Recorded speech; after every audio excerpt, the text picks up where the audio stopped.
ETF index mutual funds నేర్చుకుని stock మార్కెట్లో రాణించాలనుకుంటున్నారా? వెంటనే ఈ నెంబర్కి కాల్ చేయండి. నమస్కారం అండి. నేను రమారావి. చాలా రోజుల తర్వాత ఒక కొత్త విషయం కాదు, యాక్చువల్గా ఇది చాలా పాత విషయమే, అది మాట్లాడాలనుకుంటున్నాం. ఇవాళ రేపు ఇంపల్సివ్గా షాపింగ్ చేస్తున్నాం మనం. మన చిన్నప్పుడు అంటే మన అనకూడదు అనుకోండి, పోనీ నా చిన్నప్పుడు అనుకుందాం, మా పిల్లలు చిన్నప్పుడు కూడా. మా చిన్నతనంలో సంక్రాంతికి ఒకసారి బట్టలు కొనేవాళ్ళండి. ఒక 5 జతలో 6 జతలో ఒకేసారి కొనేసేవాళ్ళు. ఇంచుమించు మా ప్రాంతం అంతా కూడా పెద్ద పండుగకి సంక్రాంతి నాటికి బాగా డబ్బులు వస్తాయి రైతులకి. అప్పుడే ఒక 5-6 జతలు కొనేవాళ్ళు బట్టలు. ఈ 5-6 జతలే సంవత్సరం అంతా వాడుకునేవాళ్ళం.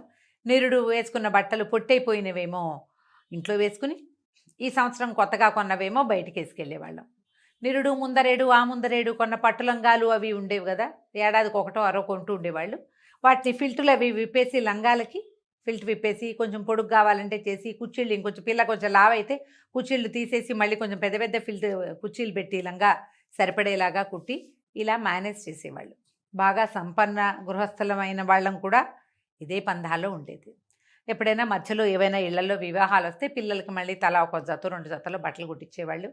పుట్టినరోజుకి ఏదైనా ప్రత్యేక ప్లేసులకి వెళ్ళినప్పుడు అప్పుడు పుట్టినరోజు కానీ ఒక జత బట్టలు కొనేవాళ్ళు. పాత రోజుల్లో ఇదే నడిచేదండి. నేను కాలేజీకి వెళ్ళే రోజుల్లో కూడా అంతేనండి. ఇప్పుడు నేను మరి ఎప్పటి సంగతో చెప్తున్నా కదా, 30 ఏళ్ల క్రితం అంటే జనానికి పెద్దగా నచ్చదు, కానీ ఇది ఆలోచింపచేస్తుందని ఈ మాట చెప్పాలనుకుంటున్నాను.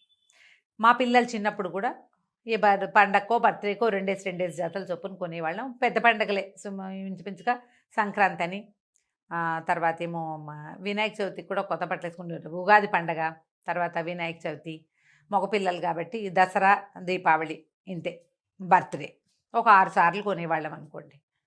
ఎప్పుడు పడితే అప్పుడు బట్టలు కొంటాం, బట్టల షాపులకు వెళ్ళటం అసలు ఉండేదే కాదు. ఎండాకాలం కొంచెం పల్చటి బట్టలు కావాలని ఓ 2 జతలో 3 జతలో సింపుల్ టీషర్ట్లు లాగులు అవి కొనేవాళ్ళం. 2-3 జతలు. అది ఎండాకాలం తిరిగి మళ్ళీ ఎండాకాలం సరికి ఆ బట్టలు చిన్నవైపోయి ఎవరికైనా డొనేట్ చేసేసేదాన్ని కూడా, అలా కూడా చేసేవాళ్ళం. ఇప్పుడు మనం ఎప్పుడు పడితే అప్పుడు బట్టలు కొనేసుకుంటున్నామండి. ఎంతసేపు బట్టలే, ఎన్ని రకాల బట్టలు, చీరలు. ఇప్పుడు నేను చేసిన వెధవ పని కూడా ఒకటి చెప్పాలి. ఈ మధ్య నాకు కూడా ఇంపల్సివ్ షాపింగ్ వచ్చిందనమాట. ఒక తోచంతనం, ఎక్కడికి వెళ్ళలేక, బయట ఏ షాపింగ్ చేయడానికి వీలు లేక నేను ఆన్లైన్లో రకరకాలవి టాప్స్ ఇంట్లో వేసుకోవడానికి సింపుల్వి బుక్ చేశాను. కొన్ని పెద్దవి, కొన్ని చిన్నవి, భుజాల దగ్గర పట్టుకుని, పొట్ట దగ్గర పట్టుకుని, వీపు దగ్గర పట్టుకుని, వీటిని మళ్ళీ రిటర్న్ చేసి, సరిగ్గా రిటర్న్ పాలసీ అర్థమై చావక మళ్ళీ అదే పీసు వెనక్కి వచ్చి, ఇవి తీసేసుకున్నాం కదా అని ఏమిటో బిల్లులు చింపేసి, లేకపోతే ఆ స్టిప్పులు పీకేసి మళ్ళీ ఎవరికో ఇచ్చేసి, ఏమిటో ఎంత డబ్బు వృధా అయిపోయిందో. ఏమిటి ఇలా ఇంపల్సివ్గా చేస్తున్నానని మానేశాను. నేను చేశాను కానీ మానేశాను. ఒక్క నెలే నేను చేసింది.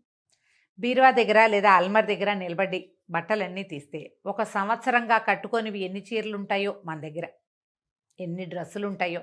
ముందరేడాది ఎవరిదో పెళ్ళికి అప్పటికప్పుడు కావాలని పెద్ద ఫ్రాక్ కొనుక్కుంటారు పిల్లలు, ఆ పెళ్ళికి వేసుకుంటారు. ఆ తర్వాత 2 ఏళ్ల నుంచి మళ్ళీ ఆ డ్రెస్సుకి టర్న్ రాదు. రోజువారీ అవే చిన్న టీషర్ట్లు, అవే ప్యాంట్లు, అవే పైజమాలు వేసుకుంటూ ఉంటారు. ఇంకా చేస్తాం, ఎవరైనా ఫ్రెండ్స్ పెళ్ళిళ్ళకి కొంటాం, ఆ బట్టలు అలాగే ఉండిపోతాయి. ఎవరైనా పెడతారు, ఆ బట్టలు అలాగే ఉండిపోతాయి. బీరువాల నిండా బట్టలు ఉంటూ కూడా ఎప్పుడు మన బట్టలు బీరువాలు కళకళలాడుతూనే ఉంటాయి.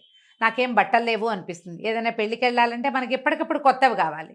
ఇదివరకు పెళ్ళిళ్ళకి అవే చీరలు కట్టుకునే వాళ్ళం. అప్పుడు మనుషులే కావాలి, వేదా బట్టలు ఎవరికి అక్కర్లేదు పాతకాలంలో.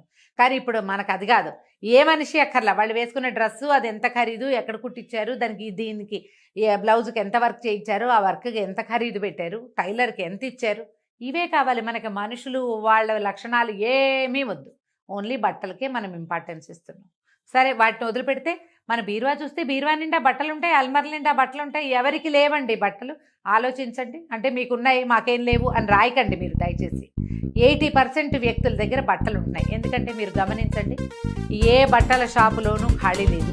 ఏవి కొనబోయినా సరే ఇంకా 7 లెఫ్ట్, 4 లెఫ్ట్, 3 లెఫ్ట్ రాస్తాడు. వాడి దగ్గర 100 ఉంటే 3 లెఫ్ట్ అంటే 97 ఎవరో కొన్నట్టే కాదండి, కొన్నట్టేగా. కొంటూనే ఉన్నాం.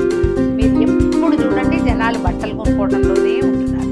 ప్రతిసారి కొత్త కొత్త బట్టలు వేసుకోవాలి. ఈ వీళ్ళ బర్త్డేకి ఈ డ్రెస్ వేసుకెళ్తే ఇంకో ఫ్రెండ్ బర్త్డేకి అదే డ్రెస్ వేసుకెళ్ళకూడదు, వేరేది కావాలి. ఈ కొని పెంచేస్తుంది. పైగా ఇంపల్సివ్గా అయిపోవడం. ఎన్ని కొనుక్కున్నా చాలు, ఎన్ని కట్టుకుంటే సరిపోతుందండి. తర్వాత మన బట్టలు ఏమవుతాయని ఆలోచిస్తున్నాం ఇప్పుడే. నాకు వస్తుంటుంది అట్లాంటివి. రేపు పొద్దున ఏదైనా కట్టుకుని వెళ్ళిపోయాము, బట్టలన్నీ ఎవరు కట్టుకుంటారు, ఏం చేస్తారు అనిపిస్తుంది. అందుకని చక్కగా డొనేట్ చేసి పారేయండి హ్యాపీగా. సంవత్సరం 2 ఏళ్లుగా మీరు కట్టుకోని చీర ఇక రాబోయే 2-3 సంవత్సరాల్లో కూడా మీరు ఖచ్చితంగా కట్టుకోరు. ఈ రూల్ అంతే, అదే జరుగుతుంది. పాత చీర అయిపోదండి 4 ఏళ్లకి కదా. ఎవరికైనా దానం చేయండి, లేదా ఇప్పుడు అమ్మేసే వీలొచ్చింది, అమ్మేయండి. మరీ పాతగా అయిపోయిన వాటిని రీసైక్లింగ్ చేసే వెసులుబాటు కూడా ఈ రోజున వచ్చింది. హ్యాపీగా వాళ్ళ ఫోన్ నెంబర్ ఇచ్చి ఫోన్ చేస్తే వాళ్ళు వచ్చి మన వాకిట్ల నుంచే పట్టుకెళ్ళిపోతారు. ఈ పట్టుకెళ్ళే వాళ్ళలో ఇన్నర్స్ అవి కూడా పట్టుకుపోతారు వాళ్ళు, కాళ్ళు తుడుచుకునే పట్టాలతో సహా అన్నీ సెగ్రిగేట్ చేసి సెపరేట్ చేసి పెడితే సరిపోతుంది. ఒక పని చేద్దాం, ఓకే, జస్ట్ ఒక ఛాలెంజ్ లాగా. కొన్నాళ్ళు బట్టలు కొనటం మానేద్దాం. మీరు ఏదైనా కొనేసేయాలనిపిస్తుంది, ఎంత పెట్టి కొందాం అనుకుంటున్నారో ఆ డబ్బులు పక్క పెట్టండి. 3 నెలలు కాదు కానీ 1 నెల కనీసం, ఈ 1 మంత్ నేను ఆన్లైన్లో ఒక్క గుడ్డ ముక్క కూడా కొన్నాను. అది ఇన్నర్స్ కానీ అవుటర్స్ కానీ ఏదైనా సరే. ఏ ఫ్రెండ్తో బజార్ వెళ్ళినా నేనేం కొనకూడదు, నేను ఎప్పుడో చేసామండి విండో షాపింగ్ వీడియో, వీలైతే ఒకసారి చూడండి. మళ్ళీ ఇంకోసారి జయతో మాట్లాడినప్పుడు చేస్తాను నేను కావాలంటే. ఏమీ కొనకుండా మీరు ఎంత డబ్బులు బచాయిస్తున్నారో, ఎంత టైం సేవ్ చేస్తున్నారో మనకు తెలుస్తుంది. ఇది పక్కన పెట్టిన డబ్బులు ఉన్నాయి కదా, ఒకవేళ పెడితే మీరు నా మాట విని చక్కగా వాటితో ట్రిప్ వెళ్ళండి. ఎంత హాయిగా ఉంటుందోనండి, ఎంత మనసు నిండిపోతుందో, ఎంత సంతోషంగా ఉంటుందో, జీవితంలో ఎంత చేంజ్ వస్తుందో. ఈ బట్టలండి ఇది వరకు ఒక కొత్త లంగా కొత్త డ్రెస్సు వేసుకుంటే గొప్ప సంతోషం వచ్చేదండి. ఇప్పుడు ఎంతసేపు బట్టలు కట్టుకోవటం వల్ల ఈ బట్టలు మనకి సంతోషాన్ని ఇవ్వటంలా, అసలు ఊరికే ఒక తాత్కాలికమైన ఆ కొనేసేయాలన్న యావని సాటిస్ఫై చేస్తుంటాయి అంతే. చాలామంది ఏమైనా కొన్నాక ఎందుకు కొన్నావా అని నాలుగు పీక్కుంటూ ఉంటారు. గమనించండి, మనలో కూడా ఉంటారు చాలామంది. ఈ పని చెయ్యొద్దు, ఇంపల్సివ్ షాపింగ్ చేయబోకండి. ఇది పూర్తిగా ఆడవాళ్ళకేనండి. మగవాళ్ళు మీరు విని మీరు కామెంట్లు పాస్ చేయొద్దండి దయచేసి.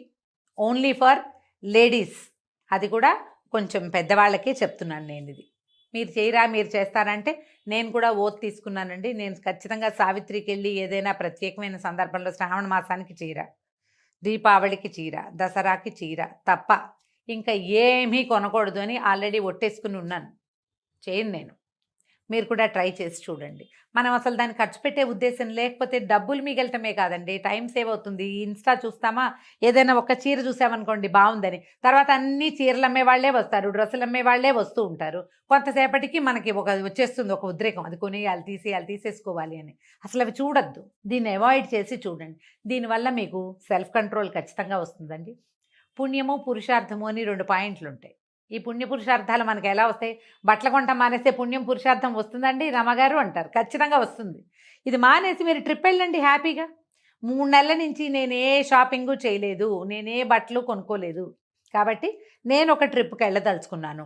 నేను సేవ్ చేసిన డబ్బులతోటి మనం ఒక 50,000 సేవ్ చేస్తామనుకోండి బట్టల మీద, కనీసం 10,000 స్పెండ్ చేయండి ఒక ట్రిప్కి.